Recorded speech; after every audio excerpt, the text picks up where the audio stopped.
ஓம் நம சிவாய. திருநாடுடைய சிவனே போற்றி, எந்நாட்டவர்க்கும் இறைவா போற்றி.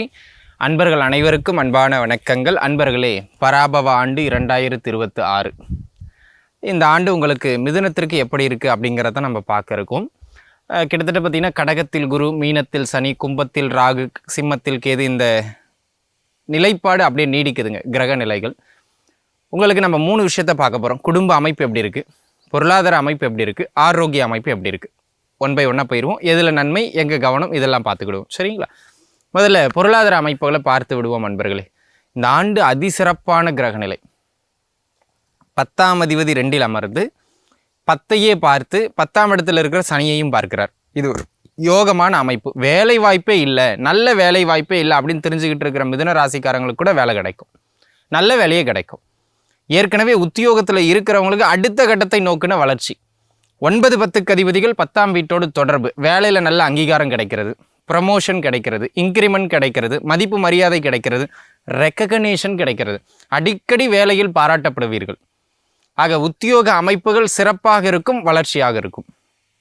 தொழில் அமைப்புகளை பொறுத்த மட்டிலும் 2-10 கனெக்ஷனும் 9-10 கனெக்ஷனும் மிக சிறப்புங்க. கனெக்ஷனாக அவங்களுக்கு தொடர்பு, குரு சனி தொடர்பு. சரிங்களா? அந்த விதத்தில் இந்த காலகட்டம் பொருளாதார ரீதியாக தொழில் முன்னேற்றத்திற்கு வித்திடும்.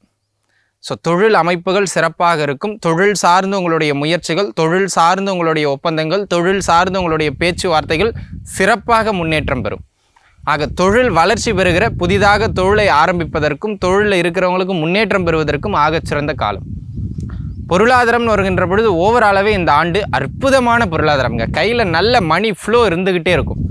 ஸோ ஓவராலாகவே இந்த காலகட்டம் பொருளாதார ரீதியாக சேமிப்புக்கான ஒரு அற்புதமான காலகட்டம். வண்டி வாகன சேர்க்கைகள் செய்வதற்கும் மிகச்சிறப்பான காலகட்டம். இந்த வீடு கட்டுறது, சொத்து வாங்கிறது, இந்த மாதிரியான அமைப்புகளுக்கு மிகச்சிறப்பு. பெண்களை பொறுத்த மட்டிலும் ஆபரண சேர்க்கையும் சிறப்பானதாக உண்டு. ஆக எக்கனாமிக்கல் செக்டர் ஸ்ட்ராங்காக இருக்குது மிதுனத்துக்கு.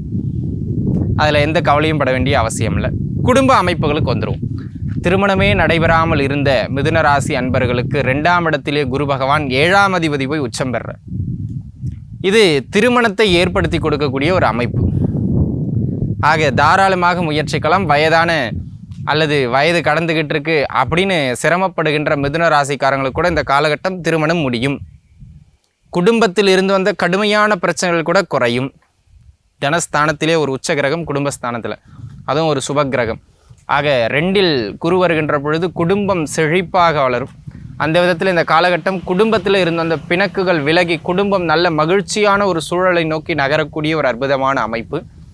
குடும்ப உறவுகளுக்கும் நல்ல முன்னேற்றங்கள் கிடைக்கும். எப்பெல்லாம் 2ஐ குரு தொடர்பு கொள்கிறாரோ குடும்பத்தில் சுபகாரியங்கள் டக்கு டக்குன்னு நடக்கும். தடைபட்டிருந்த சுபகாரியங்கள் எல்லாம் நடக்கக்கூடிய அமைப்பு. உறவுகள் மேம்படக்கூடிய ஒரு நல்ல காலகட்டமாக இந்த காலகட்டம் உங்களுக்கு அமைகிறது அப்படிங்கிறத நீங்கள் புரிஞ்சுக்கிடணும். ஆக இந்த ஆண்டினை பொறுத்த மட்டிலும் குடும்பத்தில் ஒரு லக்ஷ்மி கடாட்சமும் மங்கள கடாட்சமும் சிறக்கின்ற ஒரு அற்புதமான காலம். ஆரோக்கிய அமைப்புகளை பொறுத்த மட்டிலும் பெரிதாக ஒன்றும் கவலைப்பட வேண்டிய அவசியம் இல்லை. ஹெல்த்தில் பெரிய தொந்தரவுகள் அப்படிங்கிற மாதிரியான அமைப்புகள்லாம் எதுவும் கிடையாதுங்க. ஆனால் 4 சனி பார்க்கறதுனால சின்ன சின்ன ஹெல்த் இஷ்யூஸ் இருக்கும். அது பெரிதாக மேஜர்னு சொல்லப்படாது. சரிங்களா? ஆரோக்கியம் நன்றாகவே இருக்குது. இந்த தகப்பனாரினுடைய ஆரோக்கியத்தில் மட்டும் கொஞ்சம் கவனமாக இருந்துக்கிட்டிங்கன்னா போதும். அதே போல் உறவுகள்லையும் தகப்பனார் உறவோடு தான் உங்களுக்கு அப்பப்போ கொஞ்சம் கருத்து வேறுபாடுகள் ஏற்படும். இந்த 2 விஷயத்தில் மட்டும் நீங்கள் பார்த்து இருந்துக்கிட்டீங்கன்னா போதும். மற்றபடி மேஜராக இஷ்யூன்னு எதுவும் கிடையாது. ஏதாவது சொத்துக்கள் விற்கிறதுக்கு முயற்சி செய்கிறீங்கன்னா அதையும் இந்த காலகட்டத்தில் ட்ரை பண்ணலாம். ஸோ ஓவராலாகவே பார்த்தீங்கன்னா மிதுனத்திற்கு ஆகச்சிறந்த வெற்றிகளையும் மேன்மைகளையும் தருகின்ற அமைப்புகள் இந்த ஆண்டு உண்டு. நீங்கள் உழைச்சா சரிதான். ஆக இஷ்ட தெய்வ வழிபாடு இந்த ஆண்டு மிதுனத்திற்கு ஒரு நல்ல ஏற்றத்தை பெற்றுக் கொடுக்கும். அனைத்து மிதுன ராசி அன்பர்களும் நன்றாக இருப்பீர்கள். வாழ்க வளமுடன். நன்றி.